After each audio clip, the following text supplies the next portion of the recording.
Hello, moi c'est Émilie et je vous accompagne vers une vie plus simple pour vivre pleinement et simplement au quotidien. Dans ce podcast, on mêle minimalisme, frugalité, fait maison, réduction de sa consommation et bien sûr tout ça de manière bienveillante et positive. En 2017, je me suis tournée vers les produits fait maison pour faire des économies. J'ai ensuite découvert le minimalisme ou encore le zéro déchet et je me suis rendu compte qu'en adoptant de nouvelles habitudes, je réduisais mes dépenses et ma charge mentale tout en me simplifiant la vie. Aujourd'hui, j'accompagne les femmes actives dans la mise en place de leur quotidien plus simple, notamment grâce à mes accompagnements personnalisés ou encore au sein de mon programme La méthode simple. Avec ce podcast, je vous partage mes conseils et retours d'expérience pour que vous puissiez commencer à mettre en place un quotidien plus simple et qui vous correspond. Bienvenue dans ce nouvel épisode du podcast Une vie plus simple. Aujourd'hui, on va parler de ces objets de seconde main qui sont présents dans mon appartement. Et ça faisait un moment que j'avais envie de vous faire cet épisode de ce type en vous présentant les objets du quotidien de seconde main que j'ai chez moi, auxquels j'ai donné une seconde vie. Et du coup, je me suis dit qu'on allait faire un petit tour comme ça de l'appartement pour vous parler des différents éléments de seconde main que j'ai trouvés.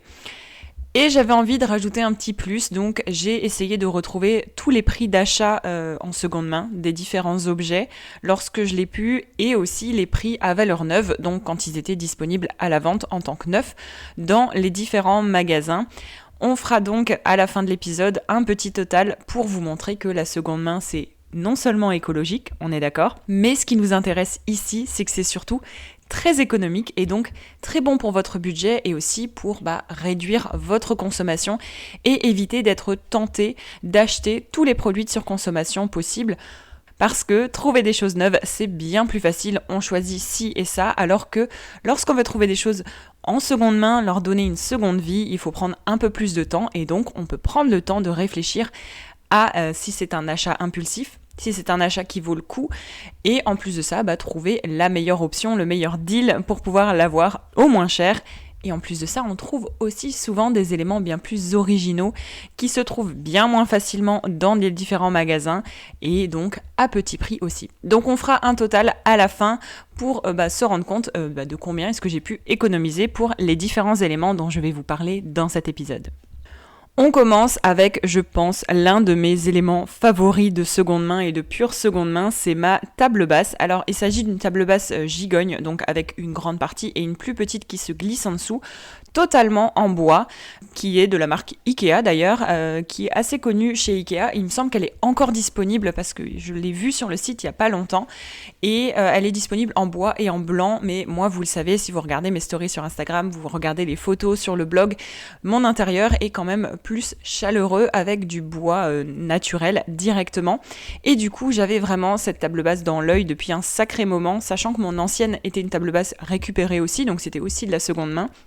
mais avec une vitre, donc du verre au-dessus qui était assez dangereux parce que elle pouvait se casser à n'importe quel moment et en plus de ça elle prenait beaucoup de place et puis il y avait du stockage, donc du coup j'avais tendance à accumuler quelques petites choses là-dessous aussi, mais du coup j'avais vraiment jeté mon dévolu sur cette table basse de chez Ikea, donc totalement en bois, qui était faite il me semble dans une collection par un designer, ce qui fait que son prix d'achat était de 100€, même un petit peu plus, 110€ il me semble, neuf. Alors que, après plusieurs recherches, ça m'a demandé quand même plusieurs semaines de recherche avec des mots-clés, etc.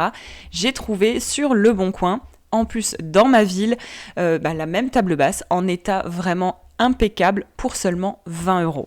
Et 20€ pour deux tables gigognes, du coup une grande et une plus petite, c'était le bon deal et j'en suis toujours aussi satisfaite. Ça fait déjà plusieurs années que je l'ai, vraiment un pur coup de cœur, un pur bonheur. Et vous avez aussi déjà pu l'apercevoir dans mes stories sur Instagram si vous me suivez là-bas aussi. Deuxième élément, on va parler de ma chaise de bureau. Alors pour cette fois-ci, je n'ai pas de prix d'achat de seconde main parce que c'est une chaise de bureau que j'ai récupérée d'un membre de ma famille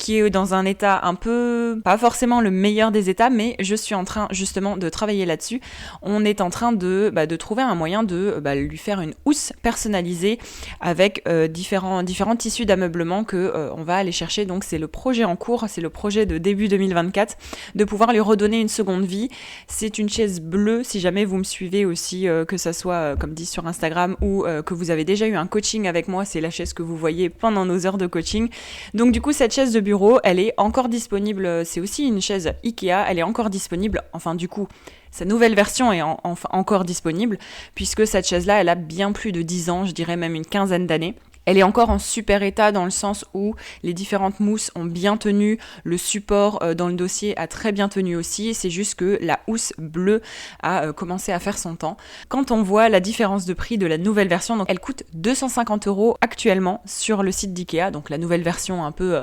remise, un peu plus design, un peu plus nouvelle, avec des nouveaux coloris, on ne retrouve plus le coloris bleu qui était vraiment à la mode dans les années 2000-2010.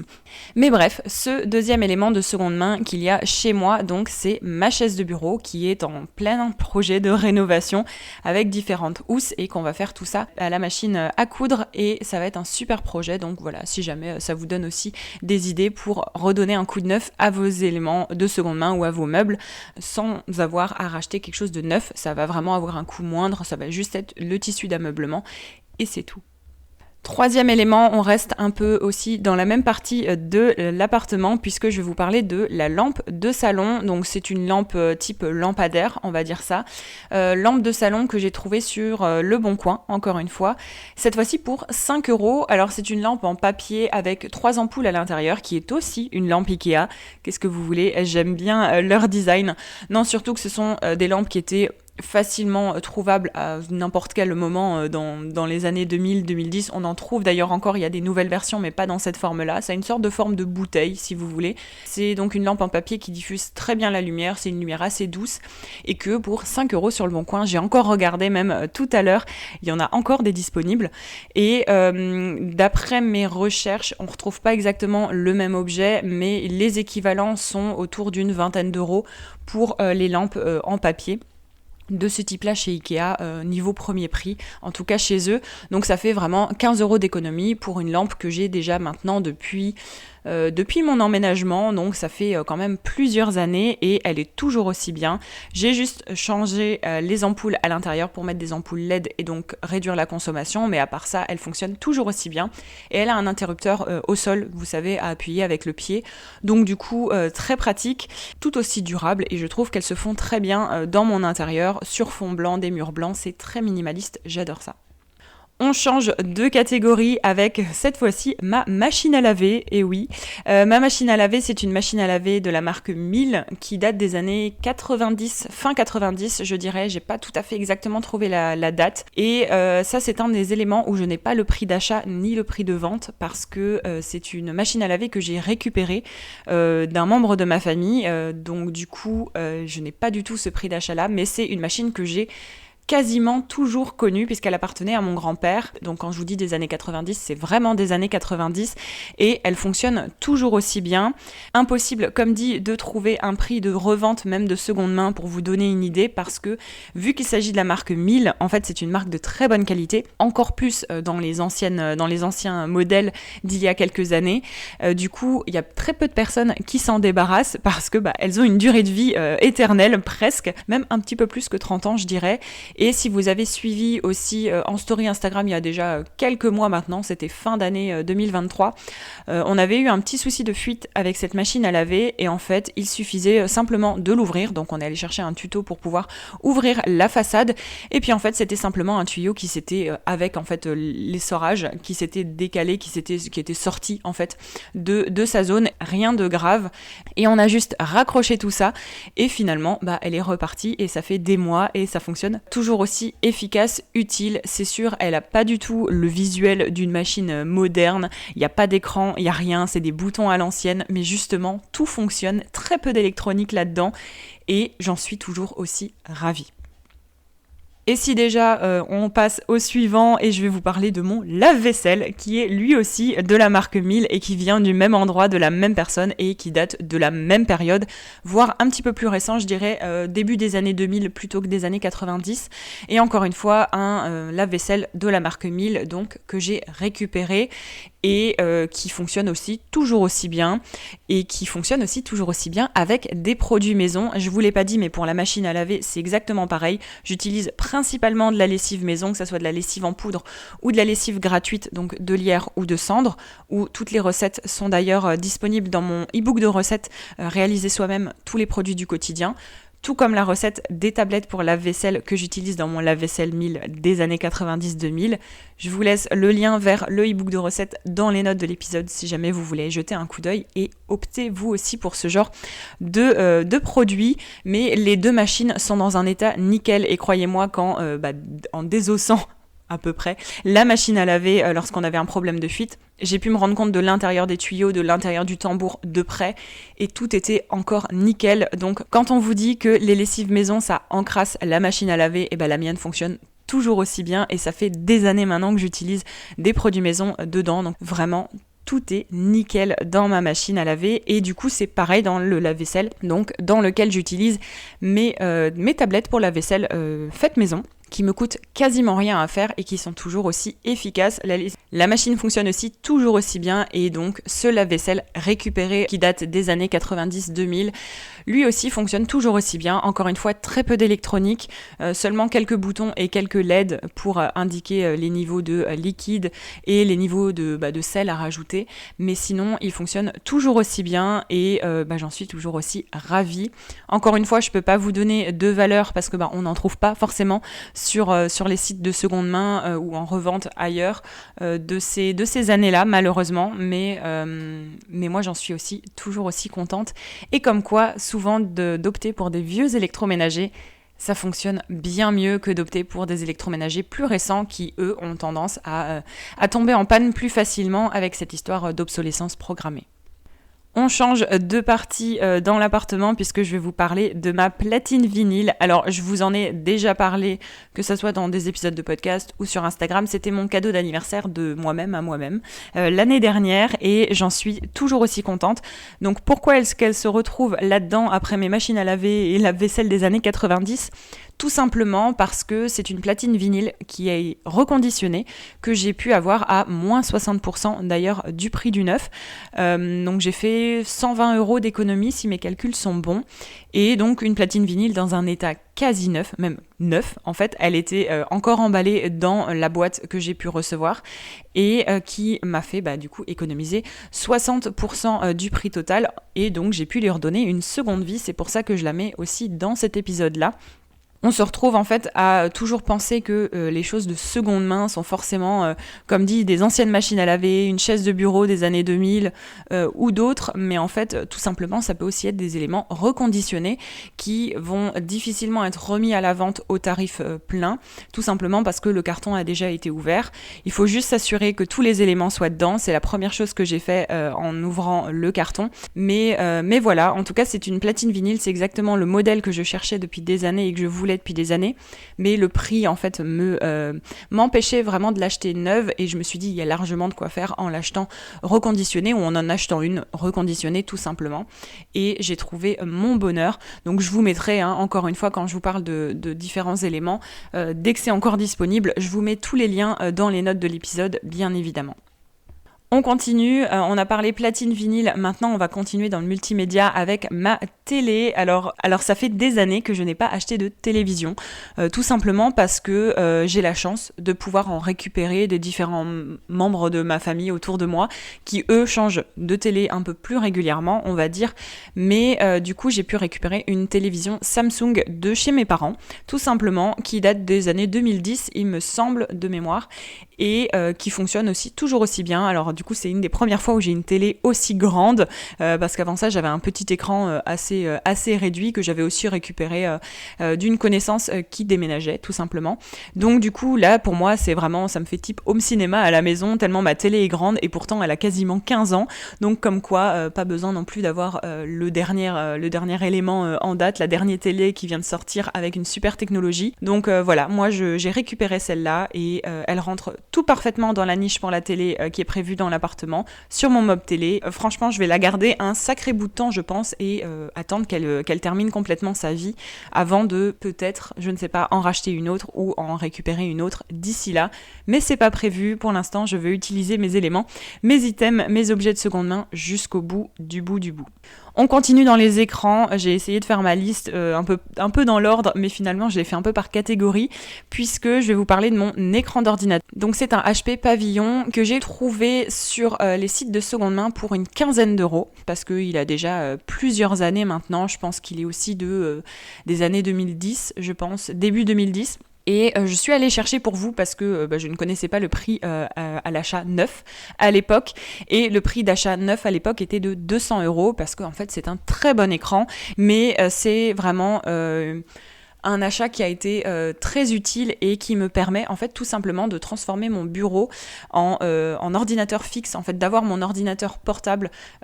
replié en dessous sur mon bureau et de pouvoir utiliser mon ordinateur portable déporté sur un grand écran avec, on va en parler un peu plus tard, différents accessoires aussi, donc mon clavier, ma souris. Et donc pour 15 €, vraiment, surtout pour un prix d'achat neuf normalement à 200 €, ça permet de faire de très belles économies tout en ayant des éléments de qualité parce que cet écran-là, il est de très bonne qualité, il a déjà plus d'une dizaine d'années, quasiment 15 ans, et il fonctionne toujours aussi bien, les couleurs sont toujours aussi bien, et pour ce que j'en fais lorsque je suis au bureau et que j'ai pas besoin de faire de retouches photos ou autres pour différentes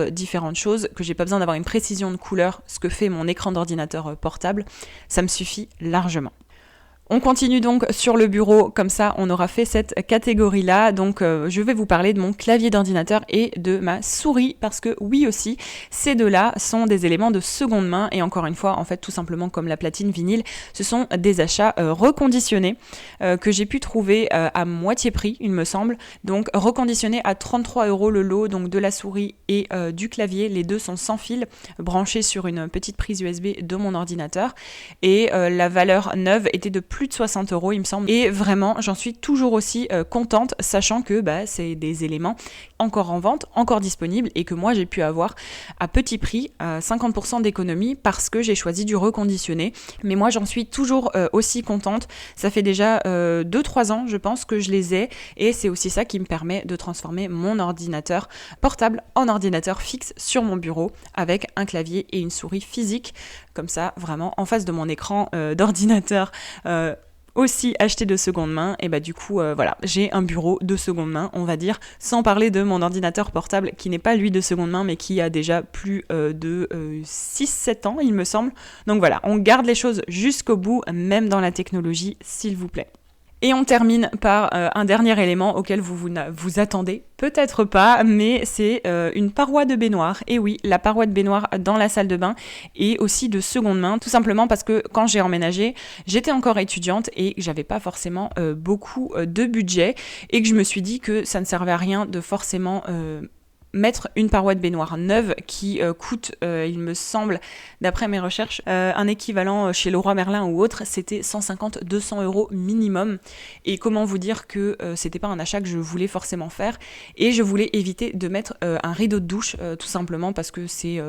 bien moins hygiénique selon moi, et qu'une paroi de douche c'est plus facile à laver, à entretenir, et aussi bien plus efficace pour parer l'eau qui se retrouve dans toute la salle de bain.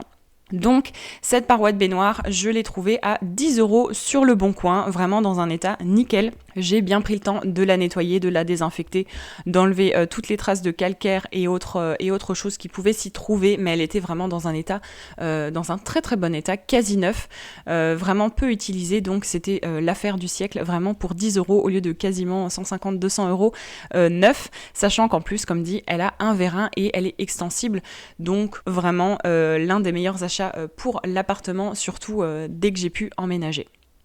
On arrive donc, comme je vous l'ai promis, au petit total de fin, donc c'est-à-dire sans compter les machines, donc le lave-vaisselle et la machine à laver, qui sont très difficiles à estimer à la fois en prix neuf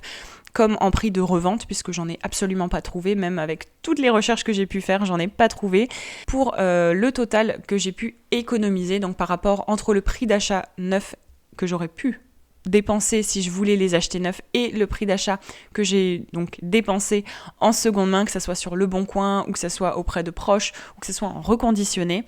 j'ai pu donc économiser au total sur les différents éléments dont je vous ai parlé dans cet épisode 820 €. on peut se rendre compte qu'avec seulement quelques éléments par-ci par-là, on peut économiser quasiment 1 000 € en achetant en seconde main. Donc vraiment, ça vaut largement le coup, et pas que pour le côté écologique si c'est pas quelque chose qui vous sensibilise, mais vraiment pour le côté économique et réduction de la consommation, parce qu'on va pas être tenté d'acheter des milliards de trucs si on fait des recherches pour seulement quelques éléments. Donc 820 € sans compter le prix des machines, où je pense que j'aurais pu économiser quasiment 500-600 € par machine, vu la marque des machines et potentiellement le prix d'achat qui était sûrement très élevé à l'époque, si on compare au prix d'aujourd'hui. Mais vraiment, c'est un total qui est assez impressionnant, je trouve. J'espère que cet épisode un peu plus long que d'habitude aussi vous a plu. J'espère que ces épisodes aussi, qui sont depuis les derniers temps un petit peu plus longs, depuis le début de l'année 2024, vous plaisent toujours autant, et que cet épisode de manière générale vous a un peu permis de vous inspirer à chercher davantage de choses reconditionnées, ou en tout cas de seconde main, ou de récupérer des choses autour de vous. Alors pas trop de choses bien sûr, on ne s'encombre pas, mais des choses qui vous sont utiles et qui vous évitent en fait tout simplement de dépenser trop cher pour du neuf, tout simplement. Donc j'espère que cet épisode vous a inspiré, et n'hésitez pas à me dire si c'est un type d'épisode que vous aimez bien revoir, si vous voulez que je trouve d'autres choses, peut-être des éléments un petit peu plus discrets dans l'appartement et pas forcément des meubles et des machines, type machine à laver. Nous, on se donne rendez-vous dans 15 jours pour un prochain épisode pour d'autres conseils autour de la vie plus simple. À bientôt! Merci d'avoir écouté cet épisode de Une vie plus simple jusqu'au bout. Si vous l'avez apprécié, n'hésitez pas à vous abonner, à partager cet épisode et à mettre 5 étoiles sur Apple Podcast ou sur Spotify. Retrouvez tous les liens vers les ressources et programmes mentionnés dans les détails de l'épisode. Et si vous souhaitez rejoindre la communauté, inscrivez-vous à la newsletter et téléchargez votre workbook gratuit directement depuis mon site internet.